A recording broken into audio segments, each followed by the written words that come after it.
se trata de enfermedades ocupacionales. ¿Mm?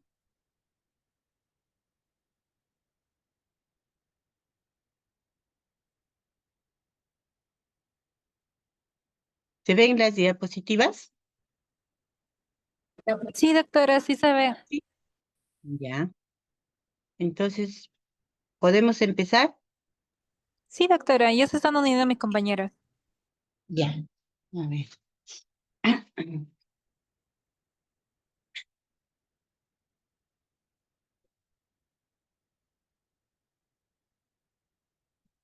El tema a tratarse hoy es enfermedades respiratorias ocupacionales.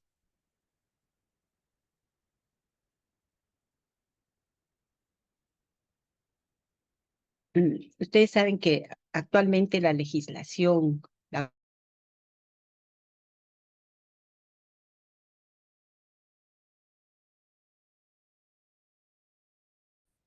y mental.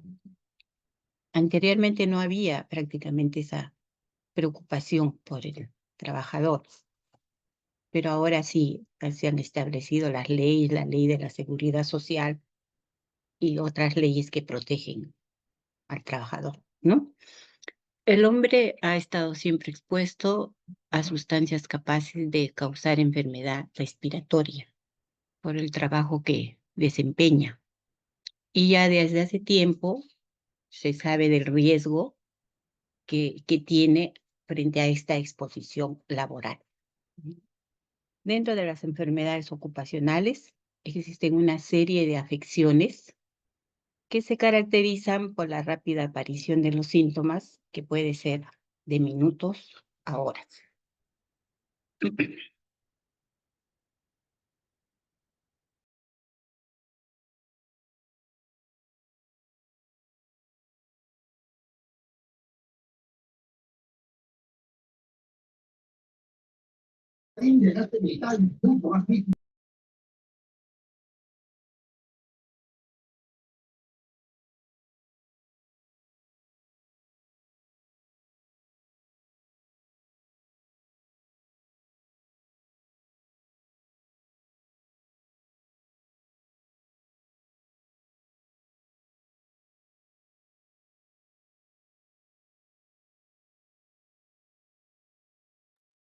El Internet está inestable, ojalá no se vaya. ¿Cómo define la OMS la salud ocupacional? Como una actividad multidirigida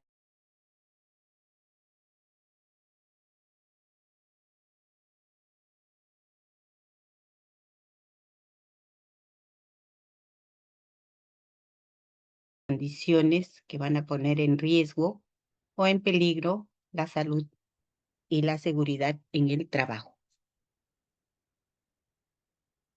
Se define como enfermedades ocupacionales aquellas en las que se ha establecido una relación causa-efecto entre los riesgos a los cuales están expuestos los trabajadores.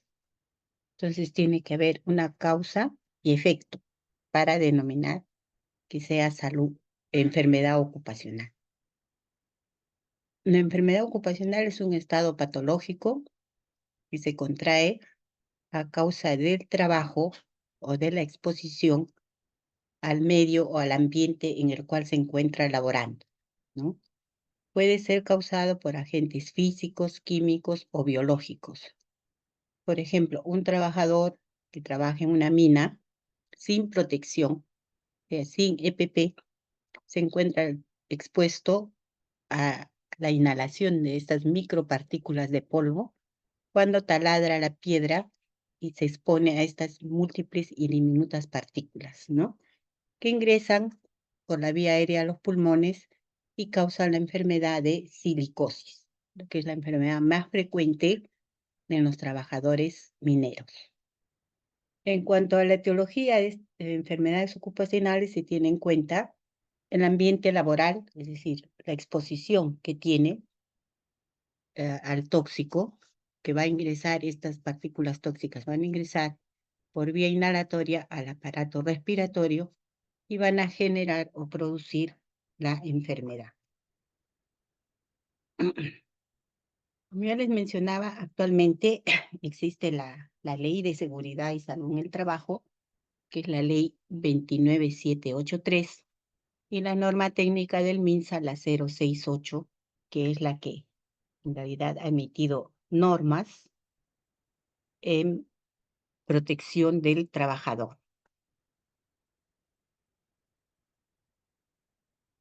Existen diferentes enfermedades ocupacionales que van a resultar justamente de la exposición ocupacional, que puede ser exposición al polvo, puede ser exposición a vapores, al humo y a los agentes biológicos o químicos. Las enfermedades ocupacionales adquiridas más frecuentes o más comunes tenemos el asma ocupacional, bronquitis, bronquiolitis, neumonitis por hipersensibilidad, síndromes agudos por inhalación tóxica, neumoconiosis y tumores. En cuanto a la epidemiología, tenemos la neumonitis por hipersensibilidad es más frecuente en varones que se encuentran en la quinta década de la vida y hasta un 50% desarrolla anticuerpos a un antígeno específico y entre 5 a 15% va a desarrollar la enfermedad. La silicosis forma parte de todas las neumoconiosis, pero es la más frecuente. Es probablemente la enfermedad respiratoria ocupacional más prevalente en los países subdesarrollados, es decir, en nuestro medio. En Estados Unidos se estima también que ocurren entre 3.600 a 7.300 casos por año, lo cual es menos, ¿no?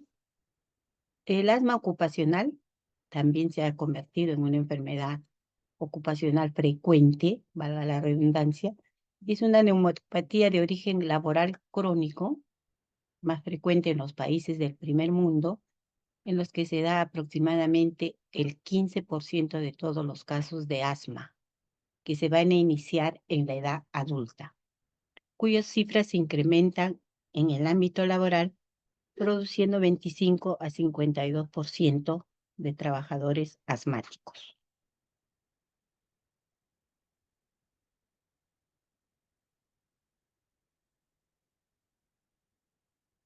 En la evaluación de un paciente con probable enfermedad respiratoria ocupacional, vamos a tener en cuenta que aquellas que son producidas en el trabajo no se diferencian en cuanto al cuadro clínico de aquellas enfermedades que no son producidas en el trabajo. Es decir, el cuadro clínico va a ser similar en ambas, tanto en enfermedades ocupacionales como en aquellas no ocupacionales, ¿no?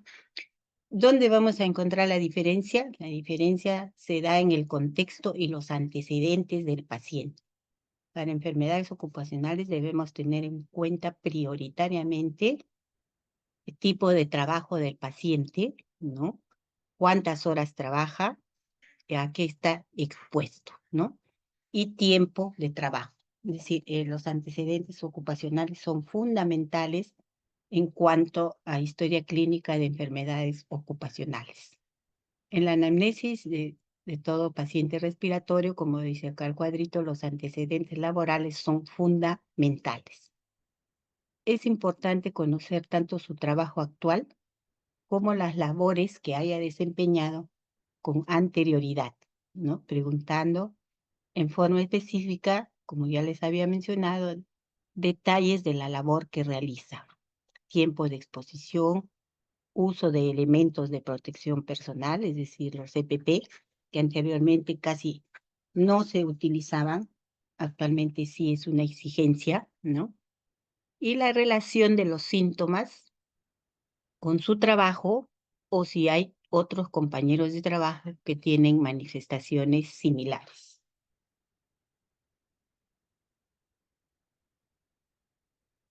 Los siguientes elementos nos pueden orientar hacia el cuadro clínico para determinar una enfermedad ocupacional, ¿no?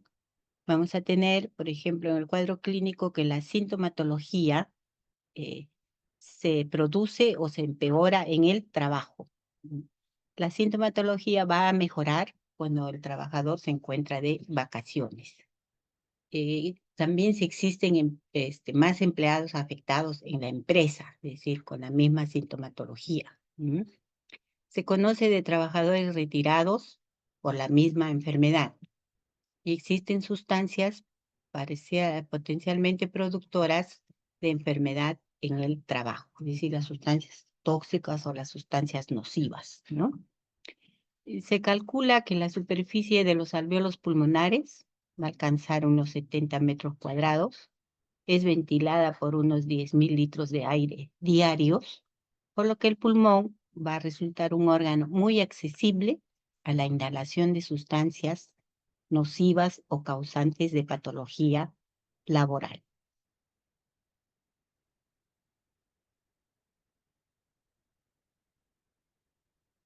Para la Fundación Neumológica, se tiene en cuenta que las enfermedades ocupacionales más recurrentes tenemos, y ya lo hemos mencionado, asma, síndrome de disfunción reactiva de vías aéreas, bronquitis, bronquiolitis, por exposición accidental o no a sustancias químicas inorgánicas, neumoconiosis por inhalación de polvo inorgánico, cáncer de pulmón, neumonitis por hipersensibilidad por sustancias orgánicas y la asbestosis, sobre todo neumonitis por hipersensibilidad en aquellas personas, por ejemplo, que trabajan manipulando químicos, pinturas, látex, laca, los betunes, en fin, los detergentes, ¿no? Y la asbestosis, aquellos trabajadores, por ejemplo, de construcción civil que trabajan con cemento.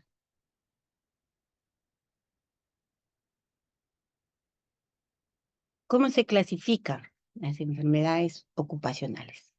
Aquellas por inhalación de polvos inorgánicos, es decir, minerales, entre ellas tenemos silicosis, neumoconiosis del minero del carbón y enfermedades relacionadas con la exposición al asbesto o al amianto. Enfermedades por inhalación de gases irritantes, humos y sustancias tóxicas en general. Dentro de la clasificación también tenemos el asma profesional y aquellas enfermedades por inhalación de polvos orgánicos. O sea, tenemos una clasificación de 4 tipos de enfermedades ocupacionales. Describiendo estas enfermedades vamos a tener, por ejemplo, silicosis causada por el polvo de sílice, silicoantracosis causada por sílice y el polvo de carbón, siderosis, aquella causada por polvo de óxido de hierro, ¿no? ¿Dónde vamos a encontrar o vamos a ver pacientes con silicosis? En los trabajadores en minas, en túneles, en canteras, en galerías, aquellos que hacen tallado y pulido de rocas silíceas, en la fabricación de carburo, de vidrio, porcelana, loza, otros productos cerámicos. También en la fabricación y conservación de ladrillos a base de sílice. Observamos silicosis también en trabajos de desmolde y desbarbado, en las fundiciones, en la fabricación y conservación de abrasivos y de polvos detergentes, en aquellos que trabajan con chorros de arena y esmeril. Todos estos son pacientes expuestos a estas sustancias que van a desarrollar silicosis.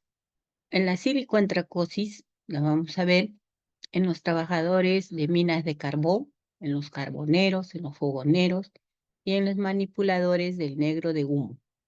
Y la siderosis, aquellos que son pulidores, torneros de hierro y trabajadores de minas. Otras enfermedades profesionales, asbestosis, talcosis, varitosis, asbestosis causada por el asbesto, talcosis causada por los polvos de talco, varitosis causada por el polvo de óxido de bario. En la asbestosis la vamos a ver en la extracción, en la preparación, en la manipulación de amianto o asbesto, o sustancias que la contengan. En la fabricación o reparación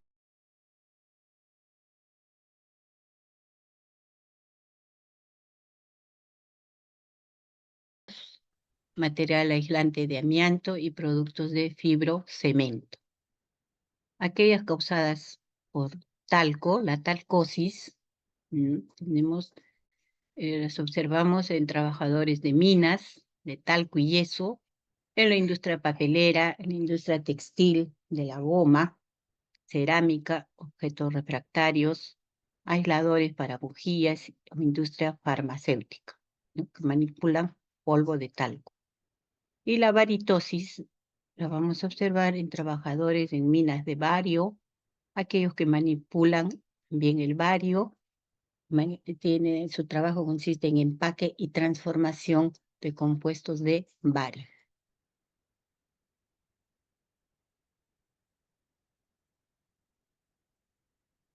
Dentro de otras enfermedades ocupacionales tenemos estañosis por el estaño, calicosis por el polvo de caliza, lisinosis por el algodón, polvo de algodón, bagazosis por el bagazo de la caña de azúcar, ¿no?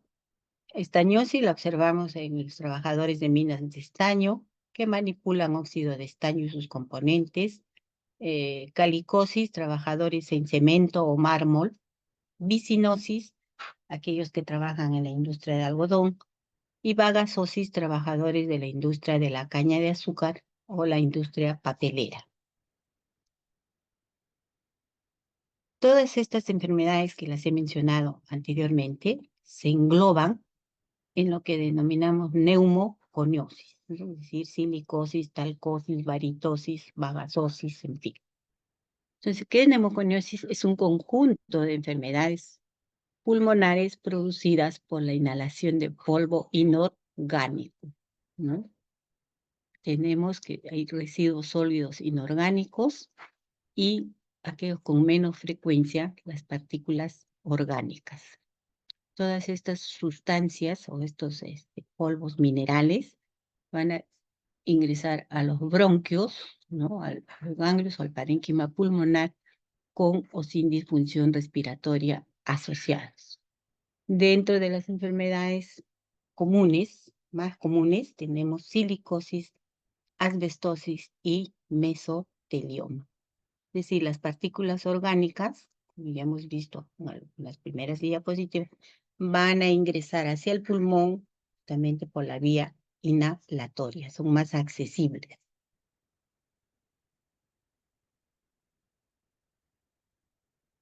Dentro de la patofisiología tenemos que las partículas pequeñas, ¿no?, de 1 o 5 micras se depositan a nivel de los bronquios respiratorios, ¿no? Algunos llegan a los alvéolos donde son fagocitados. Luego existe un gran número de partículas, ¿no? Estos van a pasar hacia los macrófagos que se van a acumular en el intersticio. Posteriormente, eventualmente, van a ser cubiertos por el neumocito tipo 2, ¿no? Es decir, ingresan las micropartículas, son fagocitadas, participan los macrófagos, se acumulan en el intersticio y son recubiertos por los neumocitos tipo 1.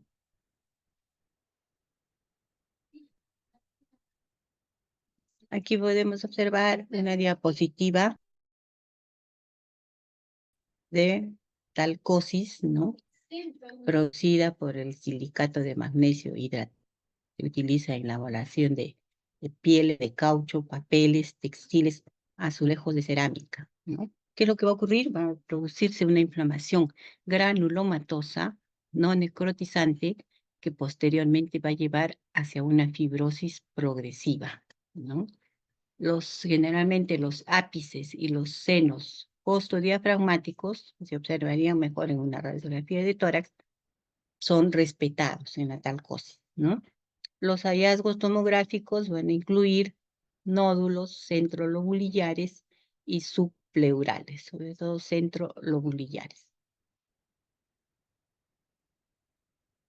En la neumoconiosis por metales pesados, vamos a observar una neumonía intersticial de células gigantes, inhalación de polvo de metales pesados, como el cobalto, el tungsteno. Se va a producir una reacción de hipersensibilidad, una bronquiolitis constrictiva, engrosamiento y fibrosis. El cuadro clínico que se va a presentar va a ser tos y disnea. Tenemos neumoconiosis fibrogénicas y no fibrogénicas, ¿no? En aquellas no fibrogénicas se encuentran consideradas la siderosis, la estañosis y la varitosis. En siderosis se produce por una acumulación de óxido de hierro dentro de los macrófagos. Lo observamos en soldadores y mineros. No se asocia a deterioro funcional. Vamos a observar pequeños nódulos largo de los vasos perivasculares y perilinfáticos. En la estañosis, producida por la instalación de óxido de estaño, que tampoco causa deterioro funcional, vamos a observar radiográficamente micronódulos pequeños distribuidos uniformemente. Y en la varitosis causada por la exposición al sulfato de bario, tenemos las imágenes extremadamente densas, el depósito es denso, ¿no?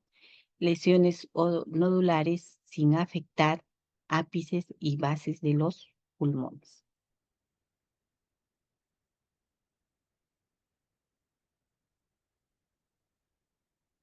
Aquí tenemos la neumoconiosis no fibrogénicas, la siderosis, como les había explicado, calcificaciones y un infiltrado micronodular bilateral. En la estañosis estos nódulos son un poquito más grandes, ¿no? Pero también hay lesiones infiltrativas. Y en las varitosis también se observa, pero fíjense ustedes que el infiltrado es diferente, ¿no? Aquí es micropartículas diminutas, aquí se notan un poquito más grandes y aquí se podría decir casi intermedias, ¿no? O sea, hay diferencia radiográfica en siderosis, estañosis y varitosis.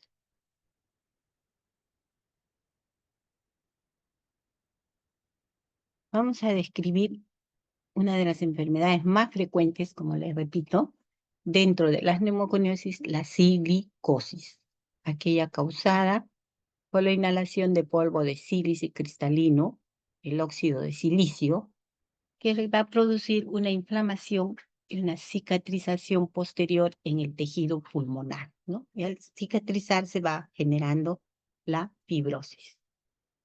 Entre los factores de riesgo se encuentran las personas que se desempeñan en trabajos donde están expuestos al polvo de sílice por inhalación de estas partículas que varían de tamaño de 0.2 a 10 milímetros, donde se ve este tipo de trabajo, o sea, que personas se encuentran expuestas al riesgo de sílice en la fabricación de abrasivos, fabricación de vidrio, los mineros, ¿no? Los que trabajan en canteras, aquellos que trabajan en construcción de carreteras y edificios, aquellos que trabajan con chorreados de arena o en el corte de piedra. Por ejemplo, aquí podemos observar los trabajadores que están expuestos al riesgo de silicosis, ¿no? Por su trabajo. En la patogenia tenemos en cuenta inhalación, depuración y retención, ¿no? Tenemos partículas menor de 5 micras que van a alcanzar el saco alveolar y se van a depositar en su pared en la inhalación. Luego pasamos a la depuración, el movimiento de la capa fluida que cubre la pared alveolar. Hay fagocitosis, como le digo, arrastre por transporte mucociliar a la vía linfática, ¿no?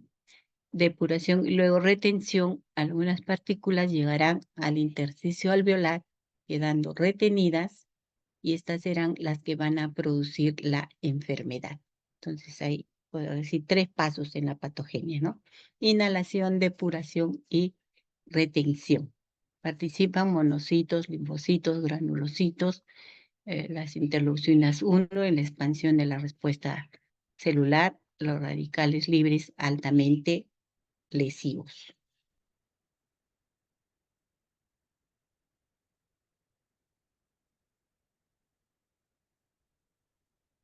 Tenemos en silicosis, silicosis crónica, silicosis aguda y silicosis acelerada.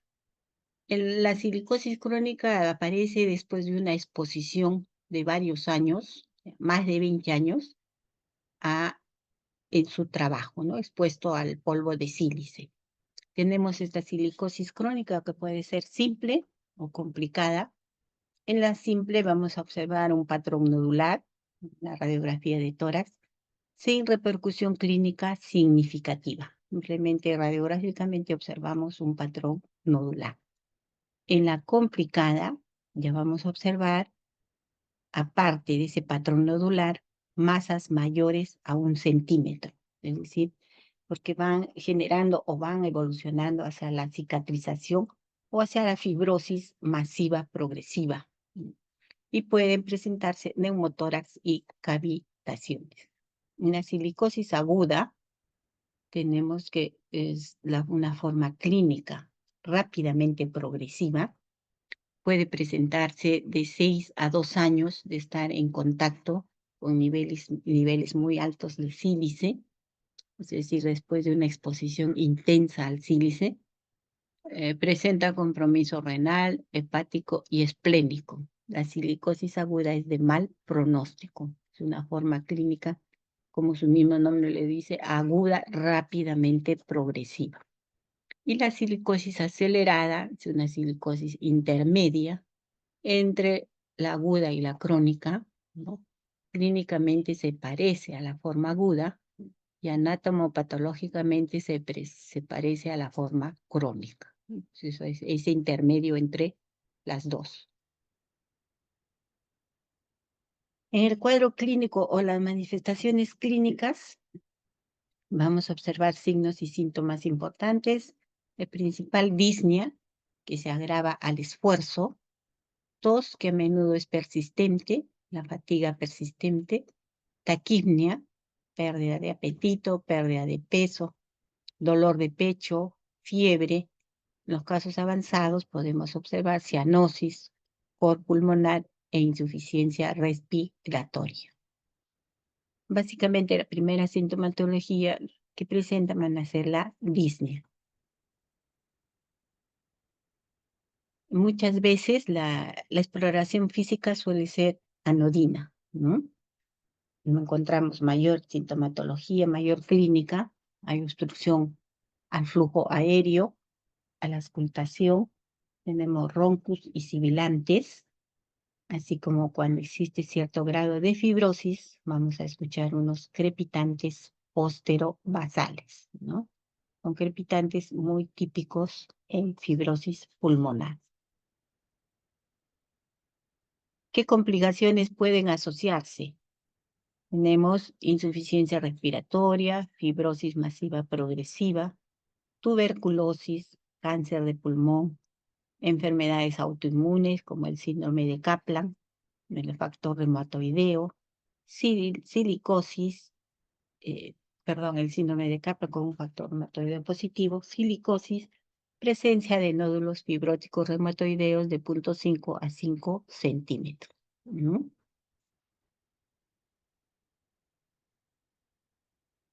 Para el diagnóstico, ya les había mencionado que es fundamental el antecedente ocupacional, ¿no?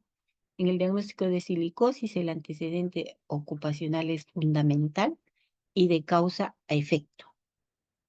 Sin antecedente de exposición a polvo de sílice, no hay silicosis, no podemos diagnosticar silicosis, ¿no? Por eso que la historia ocupacional debe ser exhaustiva. Investigar la exposición al polvo, el tipo de polvo, tiempo de exposición, protección ambiental, personal, tiempo de exposición y protección ambiental y también protección personal del trabajador, los equipos de protección personal, ¿no? También hay que indagar datos epidemiológicos del centro laboral.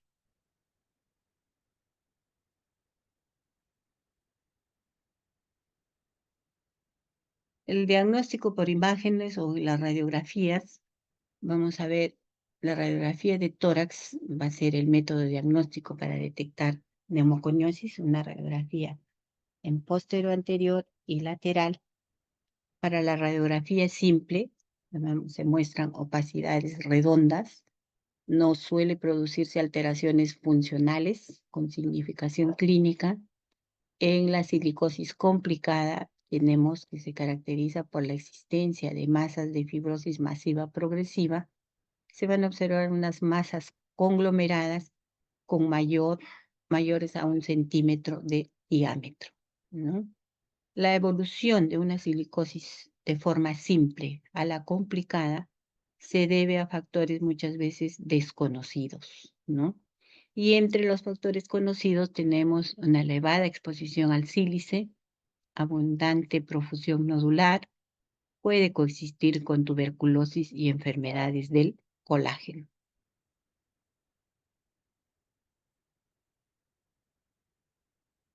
En esta diapositiva vamos a observar para el diagnóstico de silicosis las formas simples en formas complicadas y habíamos visto la radiografía en ambas, ¿no? Que es lo que vamos a observar.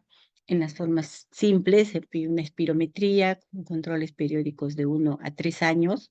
Se realiza una entrevista clínica, la radiografía de tórax, ¿no? La saturación de oxígeno para detectar pérdida de función pulmonar, ¿no? Progresión de lesiones radiológicas, presencia de insuficiencia respiratoria o de complicaciones o comorbilidad asociada. En la complicada también se realiza la radiografía de tórax, póstero anterior y lateral, la espirometría, y ya se realizan otras pruebas funcionales como volúmenes estáticos, difusión del CO, gasometría arterial, pruebas de esfuerzo, ¿no? En estas, en la silicosis de forma complicada, aparte de la radiografía de tórax, también se pide una tomografía de alta resolución, lo que generalmente denominamos un TACAR, ¿no? Se amplían las pruebas funcionales, como les había mencionado, se establece un diagnóstico diferencial, se solicita una tomografía axial de alta resolución, también se puede solicitar una broncoscopía, hacer una biopsia para dar un tratamiento más específico y valorar si el paciente es tributario de trasplante pulmonar.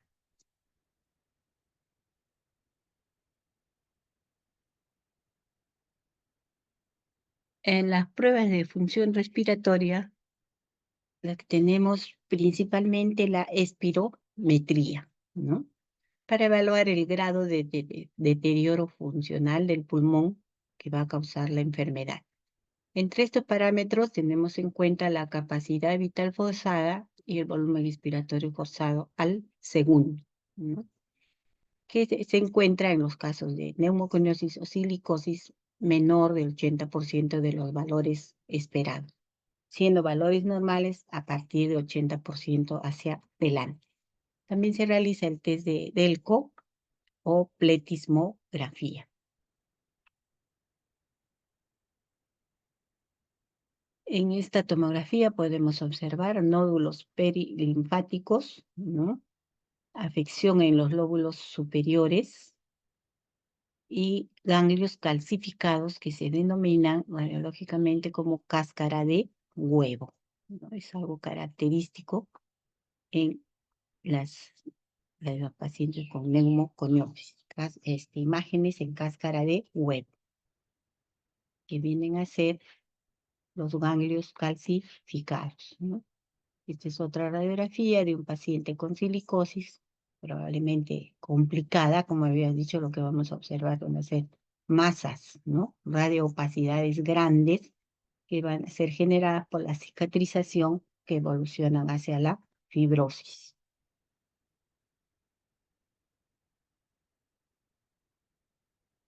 Este es otro cuadrito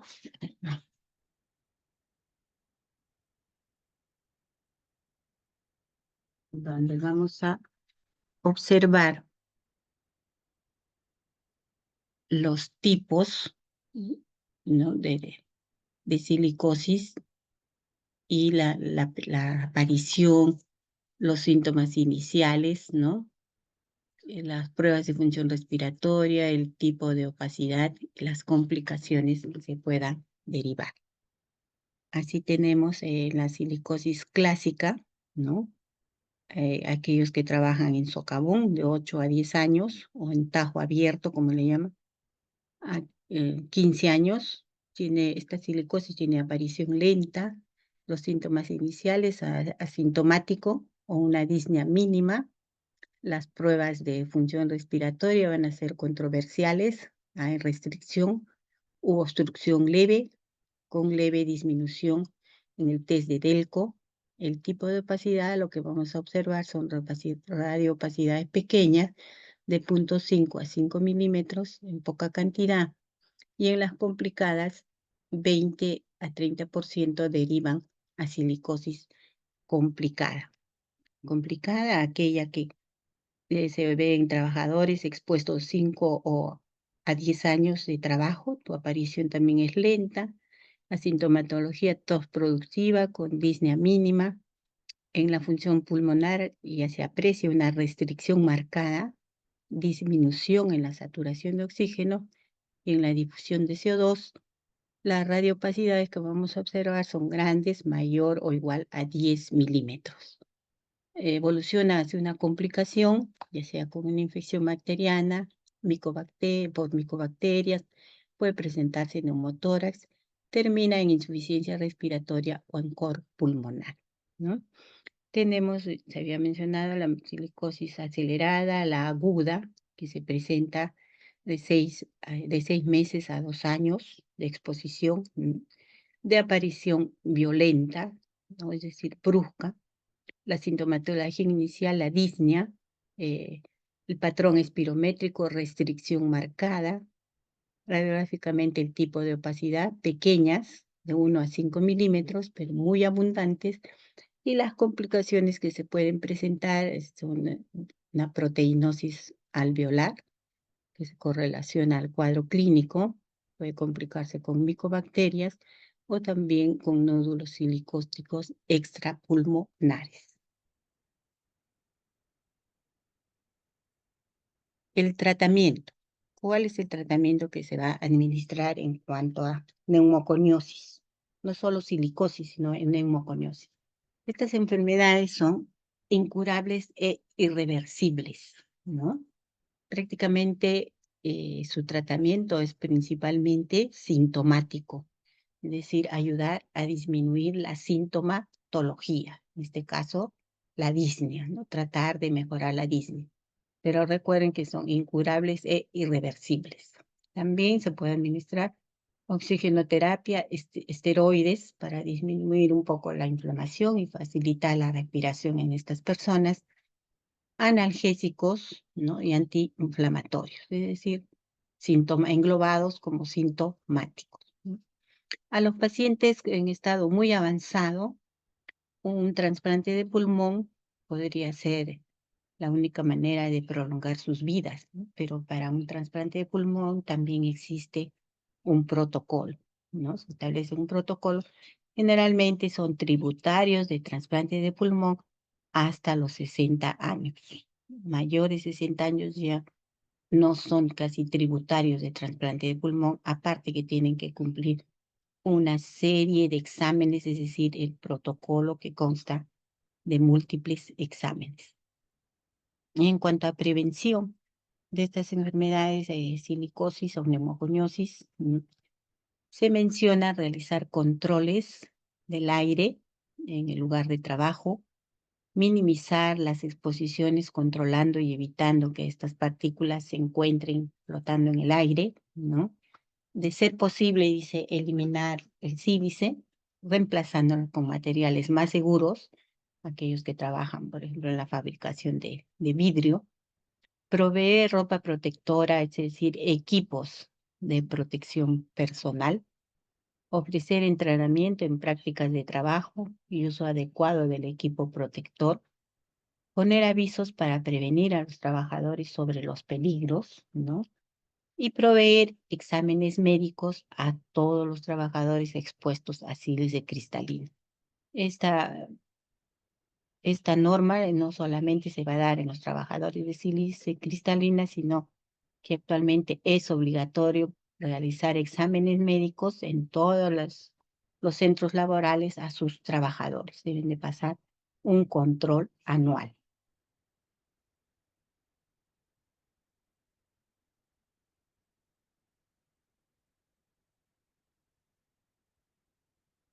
Otra enfermedad ocupacional dentro de la neumoconiosis se encuentra la asbestosis. Hemos hablado de lo que es silicosis. Ahora mencionaremos lo que es asbestosis o amiantosis. El asbesto es el nombre que se le da a un grupo de 6 diferentes minerales fibrosos que se encuentran en forma natural en el medio ambiente. Es un tipo de neumoconiosis causada por la inhalación de asbesto que se caracteriza por una fibrosis pulmonar difusa y progresiva, ¿no? La asbestosis la vamos a ver aquí en la fabricación de balatas, láminas, tinacos, en las fábricas textiles, aquí en la fabricación de guantes, en la fabricación de impermeabilizantes, elaboración de cubiertas para cables, en la industria refinadora del azúcar, en las cubiertas de las calderas, en las fábricas, en los aeropuertos. También observamos en los talleres de carpintería que van a utilizar este material, ¿no? Tenemos 6 tipos de asbesto, dicen, ¿no? La amosita, el crisotilo, que es el más común, el más frecuente, la tremolita, la actinolita, la crocidolita y la antrofilita. Estos son los 6 tipos de asbesto, siendo el más frecuente el crisotilo. La patogenia casi es la misma en lo que es neumoconiosis, como ya les había mencionado, silicosis, asbestosis, talcosis, etcétera. Todas ellas forman parte de lo que es neumoconiosis, ¿no? Por ejemplo, acá tenemos en cuenta que en los factores que intervienen en la asbestosis, que tengan en cuenta la intensidad, el tiempo de exposición, los factores genéticos, ingresan las partículas de asbesto, son fagocitados por los macrófagos, ¿no? Intervienen también otros macrófagos, se liberan enzimas de radicales libres y luego van a causar el daño de tejido pulmonar, ¿no? O en este caso, los macrófagos alveolares liberan factores que van a atraer o activar fibroblastos y estos van a inducir hacia una reacción fibrogénica generando o causando la fibrosis pulmonar, las masas esas consolidadas y también hay un daño en el tejido pulmonar. Las manifestaciones clínicas, tenemos un cuadro clínico funcional respiratorio y radiológicamente la imagen de la asbestosis va a ser similar a las otras fibrosis intersticiales, ¿no? Tenemos patología asociada a exposición de asbesto o de amianto. Vamos a observar alteraciones pleurales benignas, son afecciones fibrosantes. Las observamos como placas pleurales, derrame pleural benigno, engrosamiento pleural, atelectasias redondas. La neumoconiosis, tenemos patología asociada a exposición del amianto, la asbestosis, las neoplasias, otras localizaciones. En las neoplasias tenemos el mesotelioma pleural, el cáncer de pulmón. Y en otras localizaciones podemos ver derrame pericárdico, mesotelioma pericárdico o mesotelioma peritoneal. Los estertores van a ser el hallazgo más importante en el examen físico, es decir, a nivel pulmonar. Vamos a ver, se auscultan mejor en la base de los pulmones y en las zonas laterales e inferiores. Vamos a escuchar o vamos a auscultar un ruido que se describe como el celofán y es el denominado crepitante tipo velcro, que solo lo vamos a observar en este tipo de enfermedades, es decir, en este tipo de fibrosis intersticiales. ¿Qué es un crepitante tipo velcro? Es un crepitante muy característico, les vuelvo a decir, en fibrosis intersticiales y que tiene diferencia con el crepitante que lo ocultamos, por ejemplo, en una neumonía. ¿Cuál sería la diferencia de un crépito o un crepitante en neumonía y un crepitante en las fibrosis intersticiales? A ver quién me dice. ¿Dónde escuchamos, cuando escuchamos el crépito en neumonía, cómo lo escuchamos? Es un crepitante húmedo. ¿En qué tiempo lo escuchamos? Porque tenemos inspiración y expiración, ¿no? Estamos examinando a un paciente con neumonía y escuchamos un crepitante, que es típico y característico. ¿Pero en qué tiempo lo escuchamos? El crepitante. En la inspiración, En la inspiración. Y en las fibrosis intersticiales, este crepitante tipo velcro, lo vamos a escuchar en los dos tiempos, en la inspiración y en la expiración. De ahí la diferencia y de ahí su denominación, como dice, un crepitante muy, muy típico, ¿no? Es el crepitante como celofán o crepitante tipo velcro, ¿no? La sintomatología, ya les había mencionado, tos seca, ¿no? Disnea, dolor torácico, dedos en palillo de tambor, un 32 a 42%, al examen físico, amplexación reducida, y las complicaciones que se pueden presentar pueden evolucionar a un cor pulmonar, cianosis, distensión venosa yugular, reflujo hepatoyugular y edema pedial.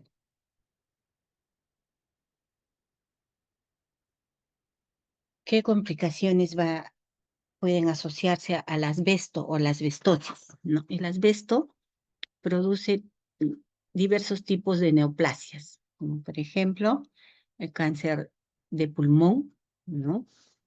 Más frecuente por asbesto, dice, seguido del mesotelioma que va a aparecer recién a los 15 a 20 años de exposición al asbesto, ¿no?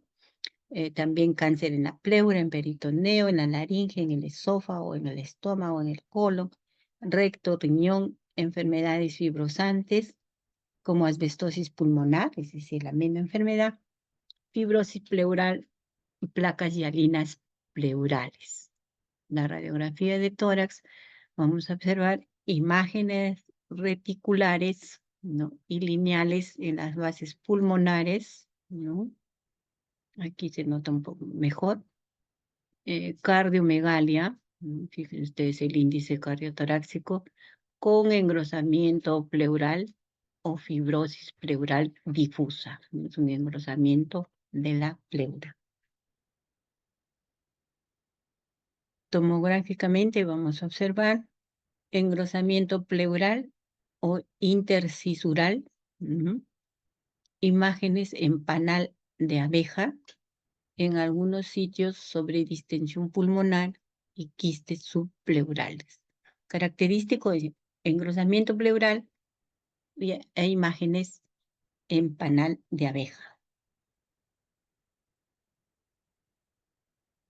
Las pruebas de función que se tienen que hacer, en este caso, las pruebas de función respiratoria, ya les había mencionado, la más importante o fundamental, la espirometría, donde vamos a observar un patrón restrictivo con una capacidad vital disminuida, el volumen expiratorio forzado al segundo disminuido, un volumen residual aumentado, ¿no? La espirometría básicamente es el examen de elección en las fibrosis pulmonares o fibrosis intersticiales y radiológicamente en tomografías el TACAR, es decir, una tomografía de alta resolución, ¿no? También solicitamos un análisis de gases o una gasometría donde vamos a observar hipoxemia, disminución del CO, hipercapnia. El tratamiento, nuevamente les menciono, las bestosis como las demás neumoconiosis son irreversibles e incurables, ¿no? Que puedan progresar cuando la exposición, incluso van a progresar cuando la exposición ha cesado.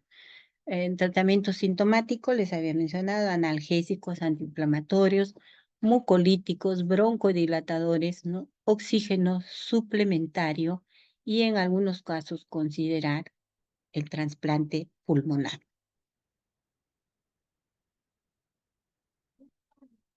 También puede asociarse a enfermedades concomitantes. Hay que tratar las enfermedades concomitantes como por ejemplo EPOC, bronquiectasias, infecciones del tracto respiratorio inferior, hipertensión arterial pulmonar, ¿no? Se recomienda también la vacunación a los trabajadores de la influenza y para el neumococo, ¿no?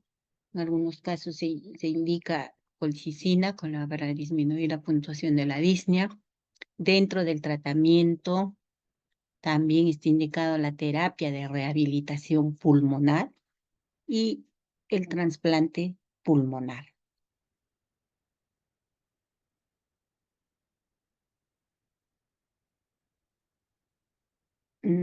Antes de continuar con otras enfermedades que están agrupadas dentro de neumoconiosis, vamos a hacer un break de 5 minutos. ¿Les parece? Está bien, doctora. Hola. Doctora.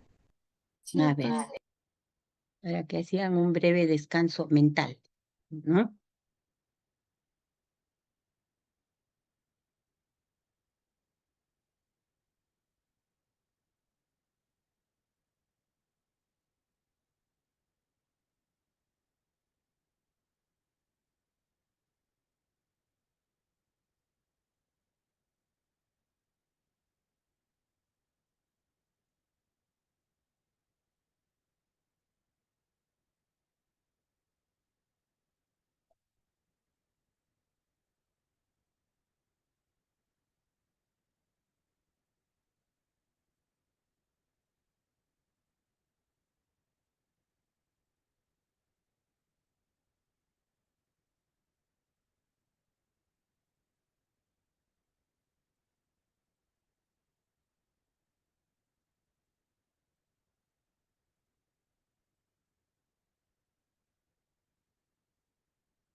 Entonces, continuamos hablando de fibrosis intersticiales, neumoconiosis.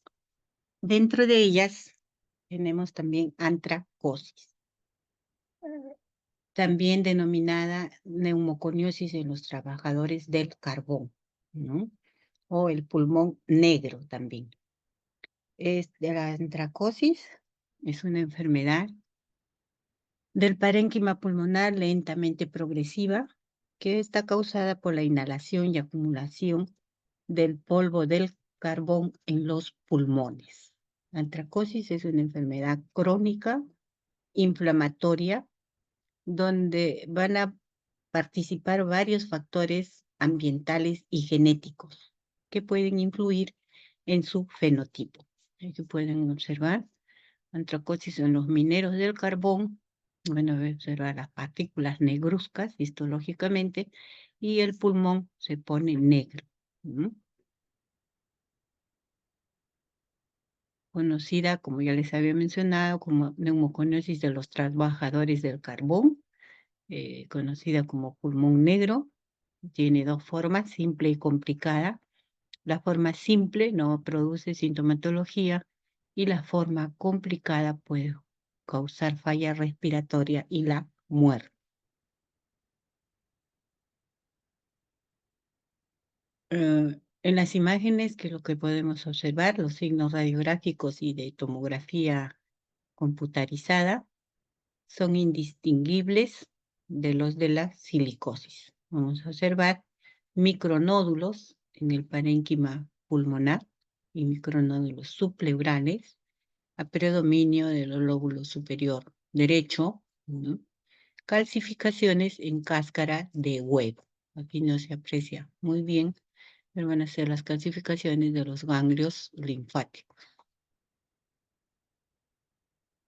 La fisiopatología interviene en los hay fagocitosis con participación de los macrófagos alveolares, se liberan las citocinas, pasan a los nódulos de carbón, ¿no?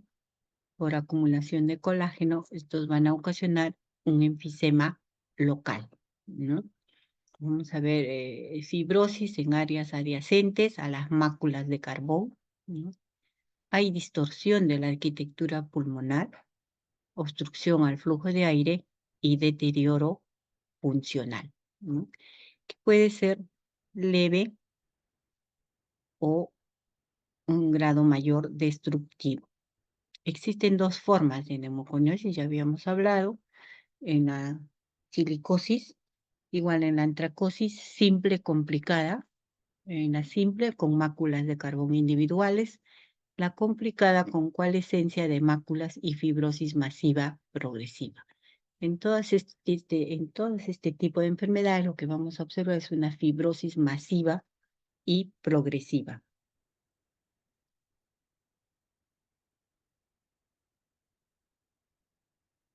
Las manifestaciones clínicas de la antracosis generalmente es asintomática. Los síntomas pulmonares más crónicos van a generar en la bronquitis o el enfisema. Se presenta una tos crónica, una fibrosis masiva progresiva que va a originar la disnea progresiva y un esputo negro denominado melanotisis. Las complicaciones que se observan: asociación entre los trabajadores mineros del carbón, asociado con artritis reumatoidea, ¿no? Este es el famoso síndrome de Kaplan. Es decir, aparecen múltiples nódulos redondeados en el pulmón en un tiempo relevante corto. En el Kaplan se ve una diátesis reumatoidea, ¿no? Como una R. El síndrome de Kaplan hace la confusión de la antracosis con la artritis reumatoidea. Existe el riesgo de TBC. Vamos a ver una esclerosis sistémica progresiva y también puede observarse cáncer de estómago. En este cuadrito se resume, ¿no?, la antracosis como una neumoconiosis simple, neumoconiosis complicada y neumoconiosis reumatoidea, el síndrome de Kaplan. En la simple vamos a observar nódulos redondos menores de 10 milímetros, localizados en zonas pulmonares medias y superiores. No hay calcificaciones ganglionares, o sea, no vamos a observar la imagen en cáscara de huevo. En la neumoconiosis complicada, las lesiones fibróticas masivas van a ser mayor de 10 milímetros. Puede haber cavitaciones de lesiones grandes por necrosis, no de infección. Y en la neumoconiosis reumatoide, los nódulos son de crecimiento rápido y de distribución uniforme. En el diagnóstico tenemos en cuenta el criterio clínico, el criterio radiológico, el criterio funcional y el criterio anatomopatológico, ¿no? En el clínico tenemos en cuenta la historia clínica con antecedentes a la exposición, características del trabajo desempeñado, signos y síntomas. En el radiológico, para neumoconiosis nos basamos en la clasificación internacional de la OIT o el ILO, International Labour Organization, o la OIT, que van a marcar básicamente los parámetros para el diagnóstico de neumoconiosis y tienen criterio mandatorio. Es decir, para yo diagnosticar una silicosis, por ejemplo, tengo el cuadro clínico, tengo los antecedentes ocupacionales del trabajador, el tiempo de exposición, pero la espirometría con un patrón restrictivo o no, pero si la tomografía o la radiografía no me da las imágenes características de acuerdo a la clasificación radiológica del ILO o de la OIT, no podemos hacer el diagnóstico de neumoconiosis. De ahí que el criterio mandatorio radiológico es el fundamental o prioritario para diagnosticar neumoconiosis. En cuanto al criterio funcional, les había mencionado realizar la espirometría, otros volúmenes y capacidades pulmonares, difusión, el test de Delco, difusión de CO, la pletismografía, por ejemplo, y en cuanto al criterio anatomopatológico, la biopsia pulmonar o la mediastinoscopía para biopsia de ganglios. Entonces, en conclusión, para el diagnóstico de neumoconiosis o fibrosis intersticiales tenemos criterio clínico, radiológico, funcional y anatomopatológico. La radiografía es el gol estándar para el monitoreo y diagnóstico de neumoconiosis. Se va a localizar en lóbulos superiores y generalmente presentan un aspecto nodular. Dentro de este gol estándar les he mencionado la tomografía de alta resolución, el TACAR, ¿no? En este cuadrito podemos observar en el lóbulo superior las radioopacidades pulmonares, múltiples radioopacidades pulmonares, ¿no? Y histológicamente nódulos negros de color, gránulos de color negruzco que están distribuidos entre las células del parénquima pulmonar. ¿Dónde vemos estas imágenes? En los mineros de carbón, en los herreros y en los forjadores. Básicamente en los mineros de carbón, ¿no? Aquí tenemos las categorías de acuerdo al diámetro de las opacidades. Tenemos categoría A, B y C, ¿no? Aquí podemos observar una neumoconiosis complicada, una radiografía de tórax con masas de fibrosis pulmonar bilateral, ¿no? Dice categoría C, ¿no? El margen lateral de estas masas está bien delimitado por la presencia de enfisema para cicatrizar. Miren las masas que tiene, ¿no? Las masas compactas. En esta otra, en una silicosis complicada, también vamos a observar estas masas compactas, que pueden ser, si es de categoría B, una o más opacidades, cuya suma de diámetros excede al de la categoría A, ¿no? Pero cuya área no excede a la del lóbulo superior derecho.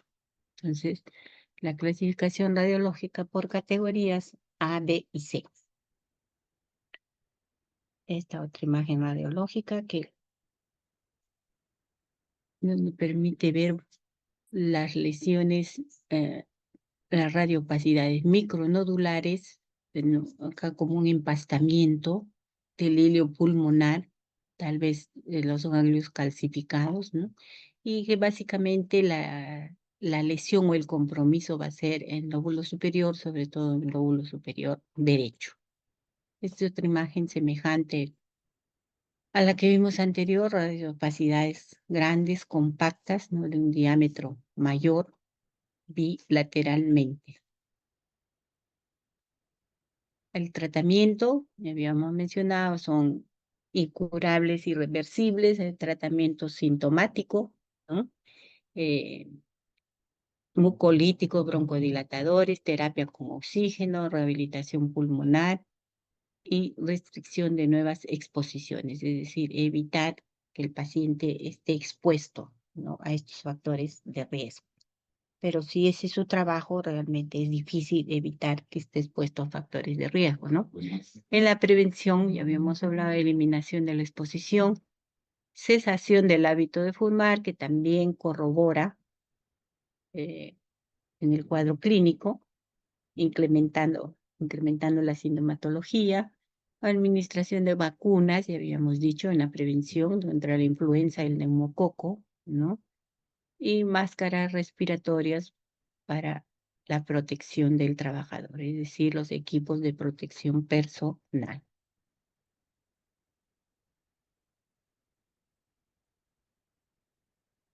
Terminamos con ello lo que son fibrosis intersticiales o neumoconiosis, ¿no? Que abarca un gran número de enfermedades, principal silicosis, luego hemos visto asbestosis o amiantosis, ¿no?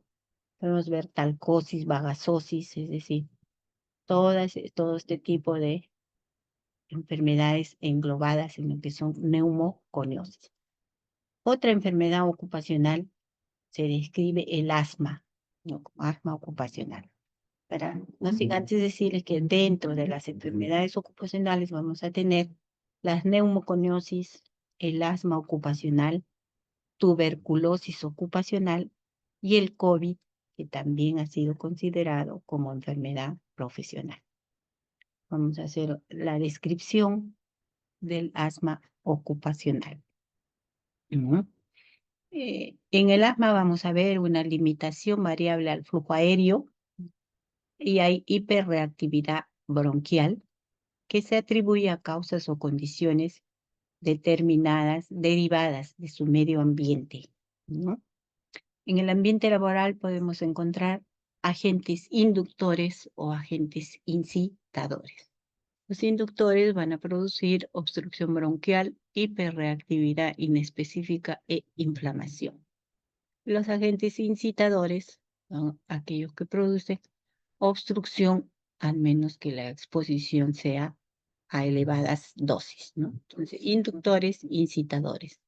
Aquí podemos observar un bronquio normal, conserva su diámetro, y un bronquio inflamado, donde hay disminución del diámetro del calibre bronquial.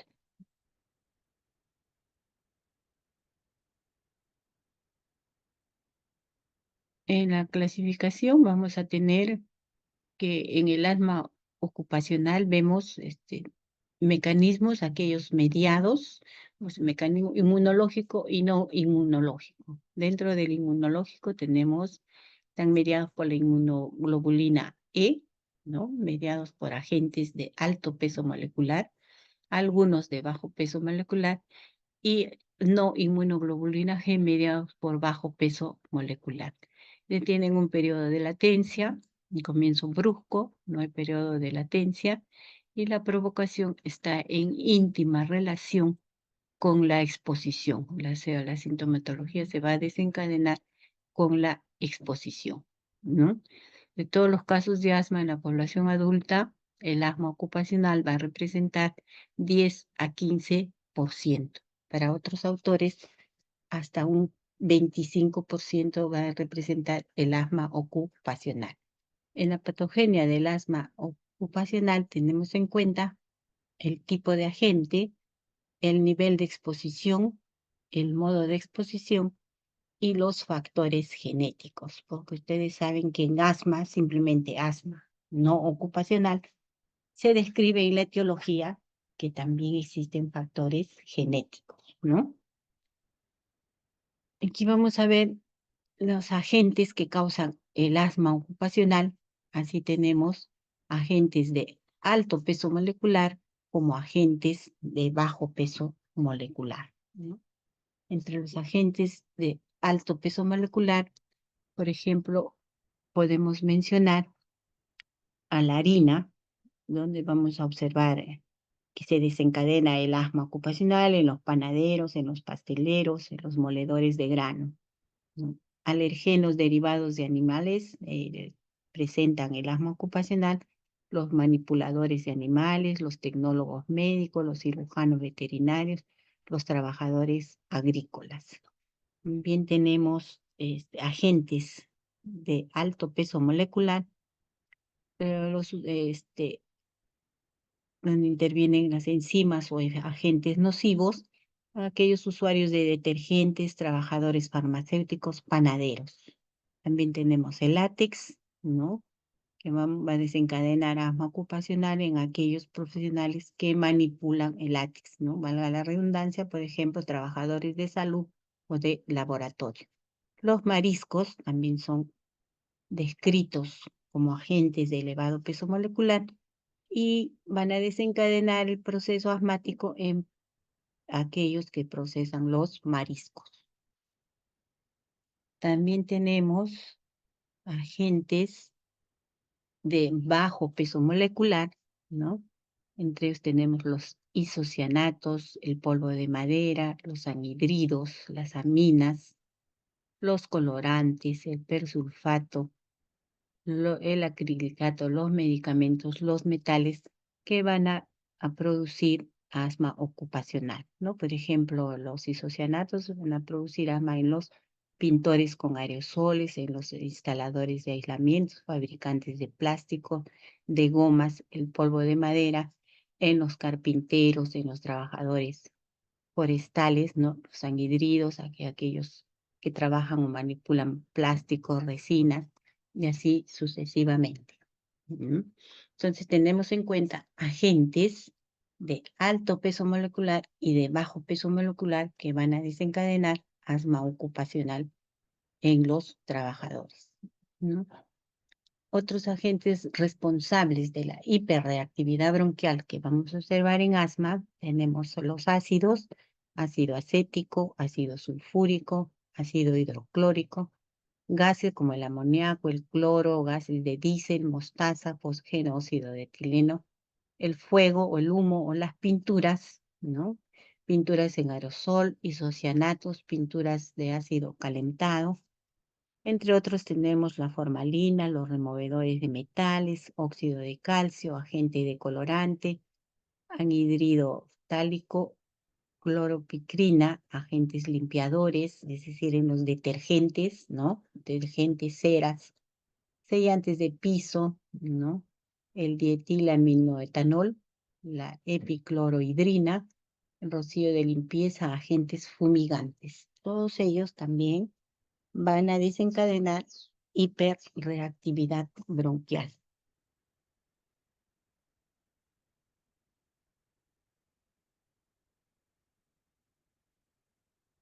Para el asma ocupacional, vamos a tener en cuenta de que toda patología o toda enfermedad para el diagnóstico debemos tener en cuenta primero el cuadro clínico y luego los exámenes de ayuda al diagnóstico, como su nombre lo indica, ¿no? Dentro de ellos ya se encuentran los exámenes de laboratorio, los procedimientos que se puedan hacer, espirometría, broncoscopía, en fin, las imágenes, ¿no? Radiografía de tórax, tomografía. En este caso, para un diagnóstico funcional, lo que se realiza en asma es una espirometría o el test de broncodilatación, ¿no? Dice, el diagnóstico funcional es el primer paso para demostrar que tiene una obstrucción bronquial reversible o hiperreactividad bronquial, ¿no? Se realiza una espirometría y el test de broncodilatación. Se tiene en cuenta en asma bronquial que espirométricamente va a haber una obstrucción, ¿no? Es decir, el volumen expiratorio forzado al segundo va a ser menor de 80%. Entonces se realiza el test de broncodilatación, ¿no? Se administra salbutamol al paciente y este parámetro, es decir, el volumen expiratorio forzado al segundo, 15 minutos después de haber administrado salbutamol como test de postbroncodilatación, este parámetro debe haber mejorado en más del 12%. Es decir, si inicialmente tengo un BEPS-1 de 78%, ¿no? Y con el test de broncodilatación a los 15 minutos tengo un BEPS-1 de 78 más 12, ¿cuánto es?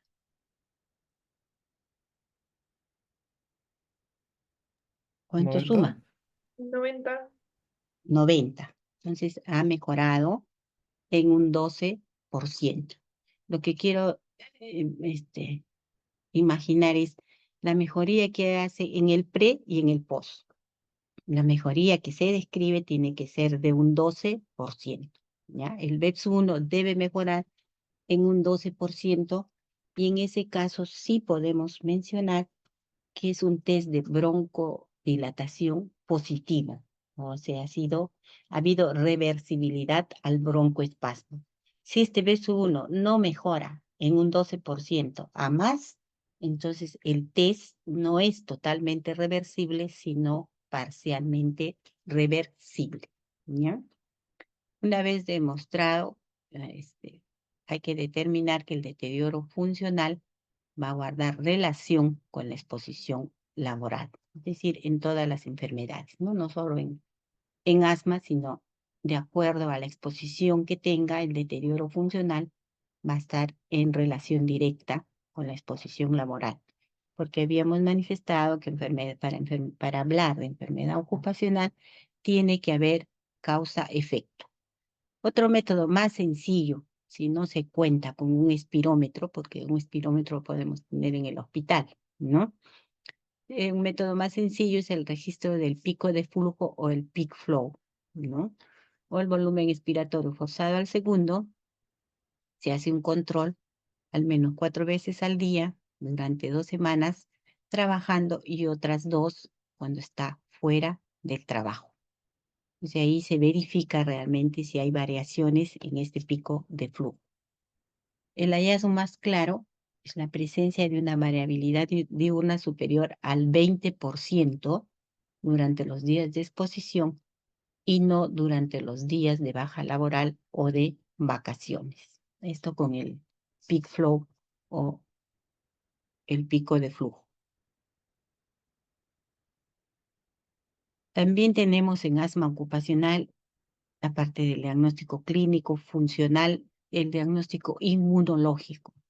Se realizan las pruebas cutáneas, ¿no? El prick test, ¿no? Que va a nacer un prick positivo, se aplica una intradermoreacción. También se hace dosaje de inmunoglobulina E total, inmunoglobulina E específica, una provocación bronquial específica para unas pruebas de referencia para confirmar el asma ocupacional, ¿no?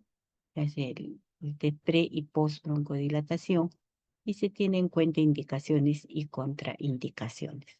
En asma bronquial tenemos los criterios de Brox, criterios mayores y criterios menores. Los mayores para el diagnóstico de asma, el inicio de los síntomas después de entrar al centro de trabajo y asociación de los síntomas con el centro de trabajo.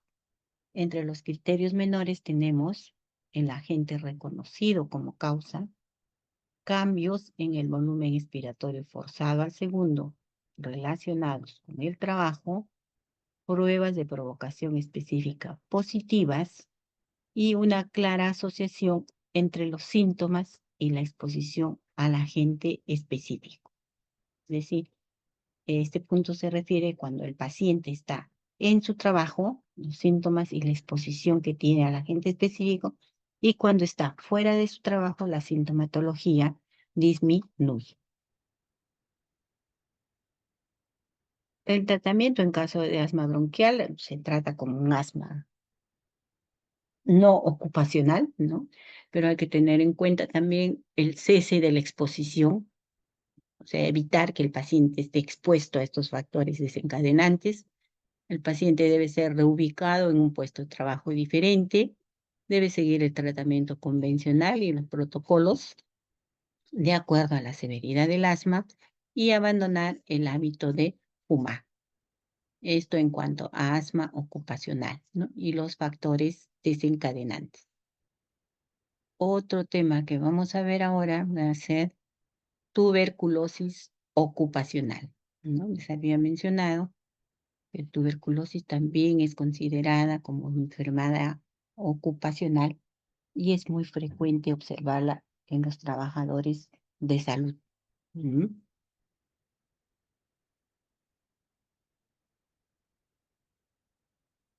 Así tenemos que tuberculosis debe ser considerada como enfermedad ocupacional en aquellas personas que la contraen a causa de su trabajo, es decir, efecto de causalidad. Es decir, que si no desempeñasen tal oficio o profesión, esta enfermedad no se hubiese producido o hubiese sido igual de frecuente que en la población general, ¿no? Es decir, tiene que haber causa-efecto. En nuestro medio, es decir, en el Perú, están normados y reglamentados los derechos laborales inherentes a tuberculosis como enfermedad profesional. Es decir, tienen cobertura por discapacidad temporal o permanente. Por eso les mencionaba que ahora los trabajadores, sobre todo los trabajadores de salud, tienen bastante protección en cuanto a enfermedades ocupacionales se refiere, ¿no? Llámese tuberculosis, asma ocupacional también puede ser, o el COVID, que últimamente está reconocida como enfermedad ocupacional. La probabilidad de infectarse depende del grado y el tiempo de contacto con el bacilo. Por ejemplo, tenemos, ¿no?, la probabilidad de contagio en las salas de emergencia, en las salas de broncoscopía, en los servicios de neumología también es alta la probabilidad de contagio de TBC, en las salas de autopsia, en los laboratorios de microbiología, también se puede observar TBC en los hospicios y en los penales. La seguridad laboral para el control de infecciones debe ser garantizada por el empleador. Es decir, el empleador está obligado a brindar seguridad laboral para controlar este tipo de infecciones.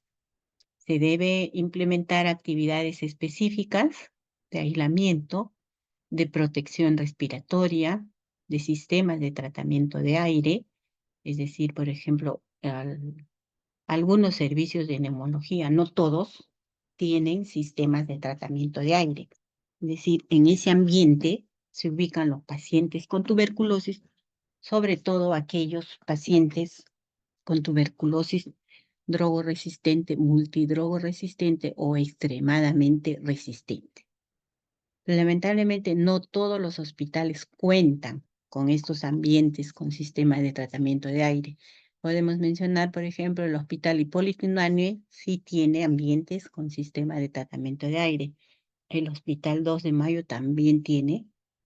Dentro de la seguridad social, el Hospital Almenara también tiene sistema de tratamiento de aire.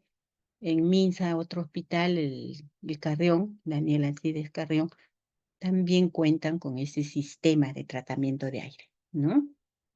Lo que sería ideal que todos los hospitales, ¿no?, nivel 3, nivel 4, cuenten con este sistema de protección, es decir, sistemas de tratamiento de aire en la hospitalización de pacientes con TBC pulmonar, ¿no?, para reducir el riesgo de tuberculosis nosocomial. Aparte de ello, en tuberculosis se requiere decisión política y capacidad técnica para lograr reducir este riesgo de infección de tuberculosis ocupacional también, ¿no? Y una capacidad financiera disponible, que muchas veces no la hay.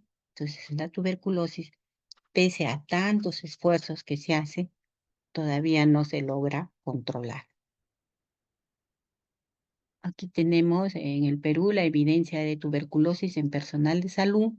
Se tiene en los informes que se han emitido de los brotes de tuberculosis en hospitales nacionales. Así hemos tenido, por ejemplo, tuberculosis en el hospital Rebagliati. Médicos de Rebagliati piden declaratoria de emergencia por tuberculosis, ¿no?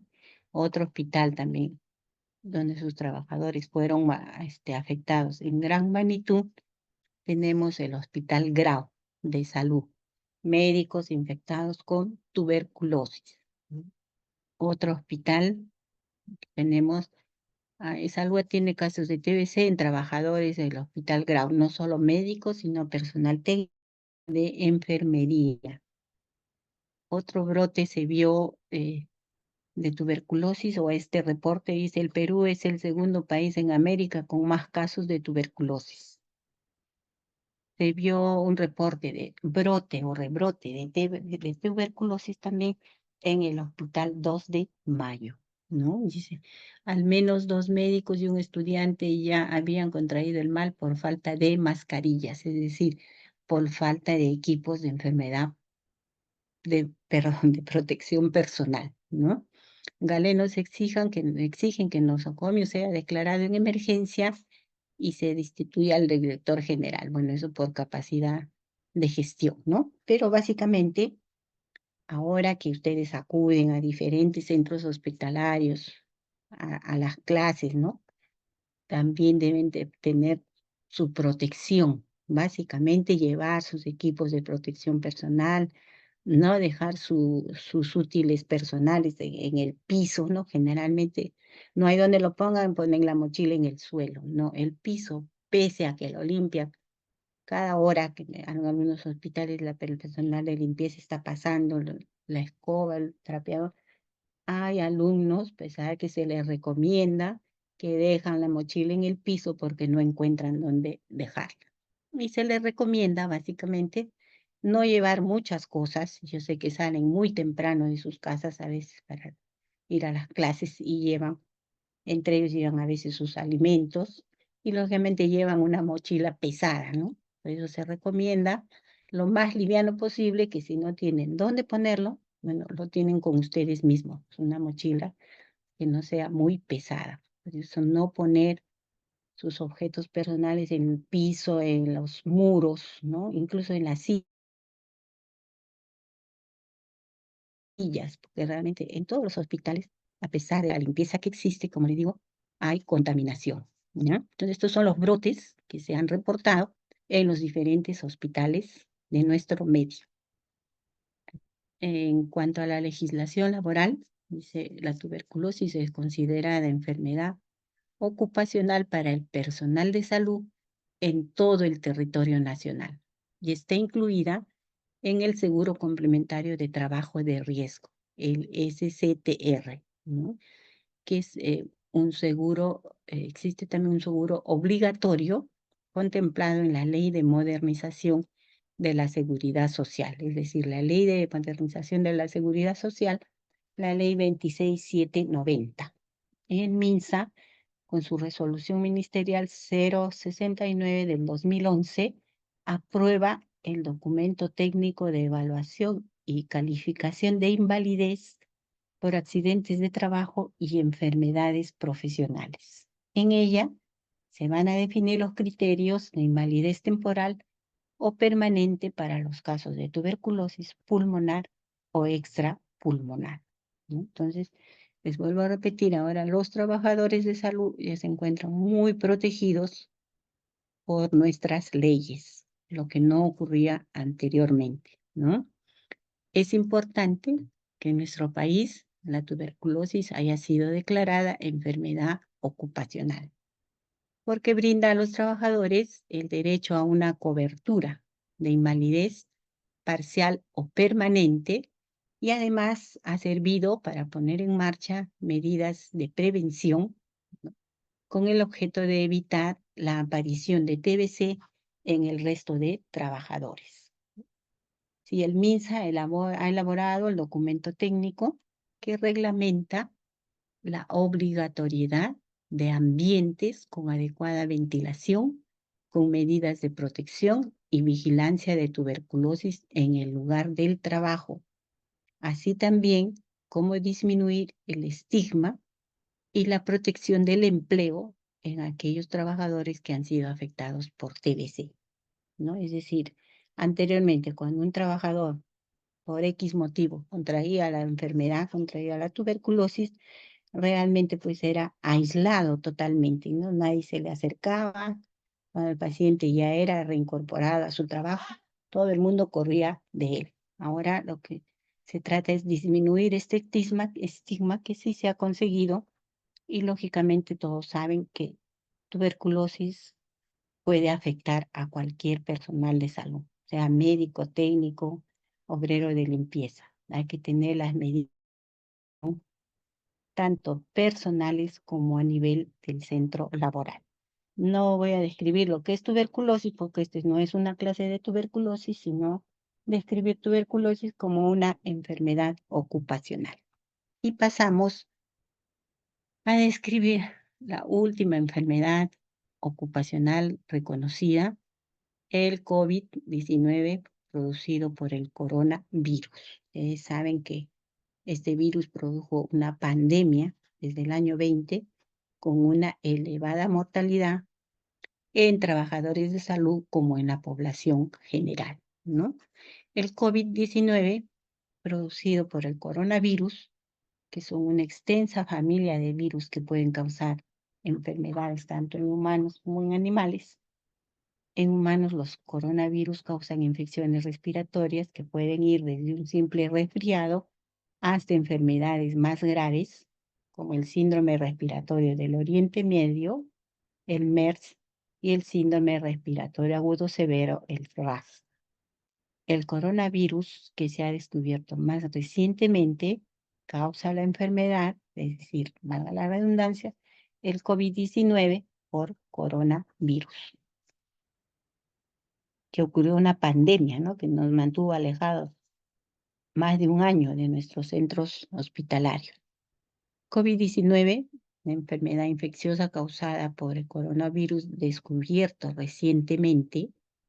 Este nuevo virus, como la enfermedad que provoca, eran desconocidos antes de que estallara el brote en Wuhan, es decir, en la China, en diciembre del 2019. Ustedes saben que ahí se inició, ¿no?, la enfermedad y muchos decíamos que estábamos tan lejos de la China que el virus no iba a llegar a Perú, ¿no? Actualmente, el COVID se considera una pandemia que afecta a muchos países en todo el mundo, o afectó en muchos países a todo el mundo, pero actualmente no ha desaparecido tampoco del todo. En nuestro medio sigue habiendo pacientes con COVID, con diferente presentación de cuadro clínico, ya no como en la pandemia 2021, sino tiene diferente forma de presentación, pero todavía el COVID sigue en nuestro medio. Aquí tenemos la infección por COVID-19, tiene un periodo de incubación de 1 a 14 días, un periodo de transmisibilidad 7 días después del inicio de síntomas, hasta los 14 días, y una clínica asintomáticos en un 80%, presentan un cuadro respiratorio similar al resfriado, un 20%, cuadro severo un 13.8% y un cuadro crítico lo presenta el 6.1%. La propagación, ustedes saben, fue o es de persona a persona, el contacto con superficies u objetos contaminados, contacto con microgotas de la persona infectada, en el estudio de heces, partículas suspendidas en el aire, y el tiempo de vida en superficies era de 4 a 12 días. Este virus, como ya lo había mencionado, se transmite de persona a persona a través de unas gotitas, ¿no?, que se dispersan cuando el paciente tose, estornuda o habla, ¿no? También es posible que se transmita al tocar una superficie con el virus y luego llevarse las manos a la boca, a la nariz o los ojos. Los signos más frecuentes, signos y síntomas más frecuentes son fiebre, tos, dificultad para respirar. A veces se presentan dolores osteomusculares, escalofríos, cefalea, dolor de garganta, pérdida del gusto del olfato, ¿no? Y la sintomatología puede aparecer entre los 2 a 14 días después de la exposición al SARS-CoV-2. Generalmente en la pandemia lo más frecuente fue el dolor de garganta, ¿no? Como un cuadro de resfriado y dolores osteomusculares. Cuando ya se fue complicando, bueno, había pérdida del gusto o del olfato. Y luego se fue complicando a cuadros mayores, hacia la insuficiencia respiratoria, ¿no? Por ello causó muchas muertes, ¿no? La fase inicial en el COVID se considera desde la inoculación hasta el establecimiento temprano de la enfermedad, periodo de incubación de 1 a 8 días, con una sintomatología leve e inespecífica, que incluye fiebre, tos seca, malestar general. En esta fase no hay disnea ni hipoxia. Durante este periodo, el SARS-CoV se multiplica en el interior de las células. La puerta de entrada suele ser el sistema respiratorio a través del receptor de membrana de la enzima convertidora de la angiotensina, el ACE2. Este receptor está presente no solo en los alvéolos, sino también en otros órganos, como el intestino delgado, el riñón, el hígado, el cerebro y el endotelio vascular.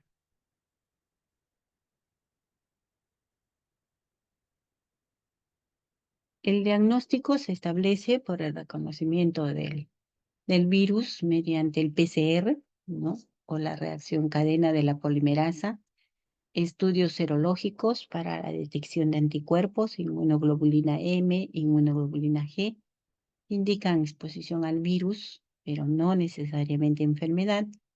Las radiografías de tórax pueden ser normales en su fase inicial o es frecuente la linfopenia con neutropenia en los exámenes de laboratorio, ¿no? En algunas personas el COVID es asintomático, ¿no? No tienen síntomas, pero pueden transmitir el virus. La mayoría de personas con COVID-19 se recuperan sin un tratamiento especial. Sin embargo, algunas otras corren peligro de sufrir la enfermedad más grave, ¿no? Generalmente ello ocurre en las personas que tienen mayor riesgo, como por ejemplo adultos mayores, aquellos que presentan afecciones cardiovasculares, pulmonares, diabetes mellitus, enfermedades oncológicas o inmunosupresión, ¿no? En cuanto a la radiología que se podía observar en los pacientes con COVID, eran infiltrados bilaterales periféricos, característicos de una neumonía, es decir, la complicación más frecuente o la forma de presentación radiológica más frecuente era la forma de neumonía por COVID-2 con infiltrados bilaterales periféricos. Luego tenemos otras imágenes que esos infiltrados se van diseminando, ¿no? Se van complicando.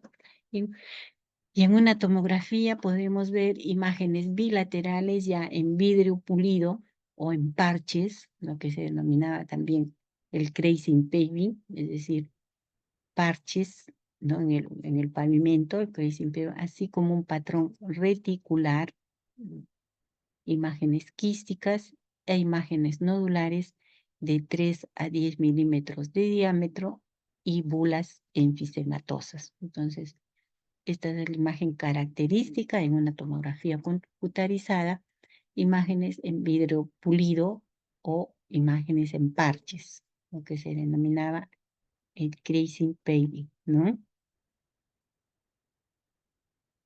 Aquí tenemos la presencia de opacidades pulmonares con densidad en vidrio esmerilado, se observa en un 53 a 100%, su asociación a focos de condensación, 27 a 72%, engrosamiento intersticial con un patrón empedrado, es decir, imágenes tipo de vidrio esmerilado o empedrado, ¿no?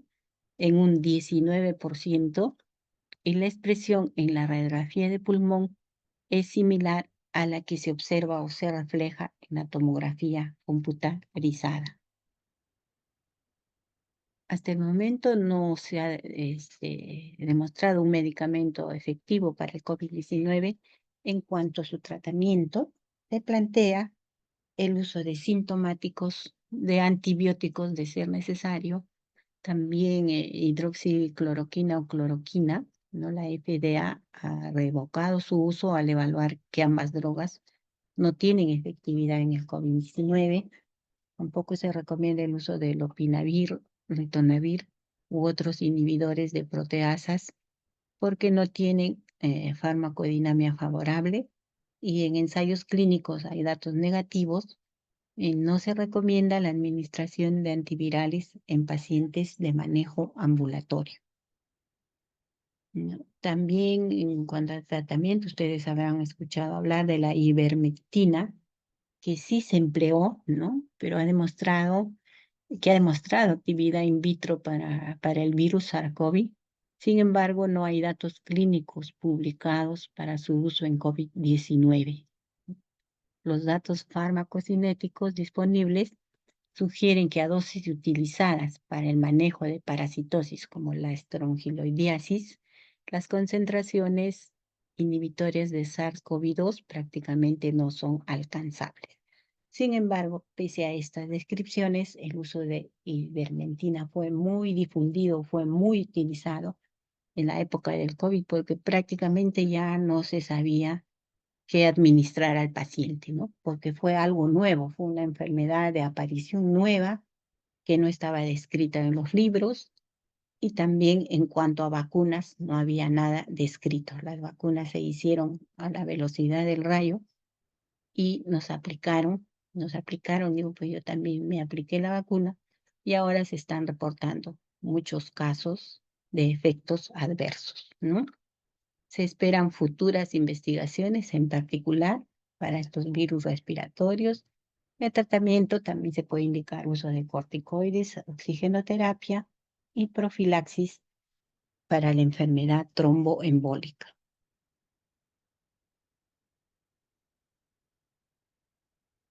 Y como les mencionaba, el COVID ha sido reconocida como una enfermedad ocupacional también, de acuerdo a la ley 31025, ¿no? Que fue comunicada el 27 de mayo del 2020, ¿no? Estamos al 25, hace 5 años, estamos en el mes de mayo, o sea, el 27 de mayo. Recuerden ustedes que se promulgó la ley 31025 que reconoce al COVID como una enfermedad profesional. Bien, entonces aquí terminamos todo lo que se refiere a enfermedades ocupacionales, neumoconiosis con todo el sinnúmero de enfermedades que agrupa, asma ocupacional, tuberculosis ocupacional y COVID-19. Gracias por su atención. Si tienen algún comentario o inquietud.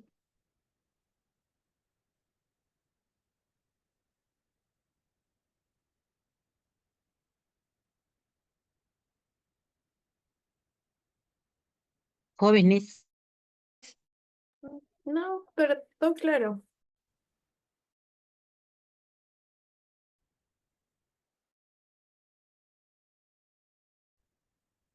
¿tienen algún comentario sobre lo que es enfermedades ocupacionales?